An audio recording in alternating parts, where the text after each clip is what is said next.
The final question of our ABE quick write practice says, what does Mr. White wish for when he makes his final wish? So this is something that happened at the very, very end of the text. It would probably be a good idea to scroll down either to the very last page or maybe the page before the last page to find evidence for this one. Remember, like I said with our other practice questions today, that I always like to start by looking for the question word first. Question words are who, what, when, where, why, how. For this one, the question word is the word what, and that tells us that we're using the rest of the words we have here. We might have to rearrange them a little bit to come up with a statement that we can use as part of our answer. So I came up with Mr. White's final wish was for the creature to go away. So there's my answer. I also have to include my because, and I put because he knows the monster at the door is not Herbert as they remember him. So if you think back to the story, Mrs. White is the one who wants to wish Herbert alive again. Mr. White is thinking a little more logically, and he knows if they make this wish, it is not going to go well. So he wishes for the creature to go away. Now this one was a little bit trickier because you really kind of had to read between the lines. It never actually tells us in the story that is Mr. White's final wish, but we can infer and we can look at the evidence in the text and we can come up with that as the answer. So for my piece of text evidence, what I tried to use or what I tried to look for was a quote from the text where it showed that Mr. White knew that whatever was at their house was not really Herbert. Maybe it was Herbert's body, but it's not going to be Herbert, their son, like they remember him. So I actually found this piece of evidence on the page before the last page, and I do have my sentence starter. The text says, this is another one where I had to use 3 quotation marks because I used my 2 to show that I'm citing evidence from the text, but then I had to add 1 more to show that this is a quote inside of a quote.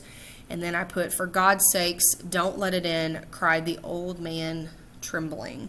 I use this piece of evidence for a couple of reasons. Number one, it uses the word trembling, which shows me that Mr. White is feeling pretty afraid in this moment. And then also where he says, don't let it in, he uses the word it. So he doesn't say, don't let Herbert in. He says, don't let it in, which shows me, like we said up here in our answer, that he knows this is not Herbert. This is some kind of creature or monster that the monkey's paw has brought back. Now for the E2. Remember, we have at least 2 sentences, so this evidence shows that Mr. White is scared of whatever's at the door. Remember, we talked about the word trembling. And then for my second sentence here, this is another little trick that you can use if you're having a hard time coming up with that second sentence for your E2.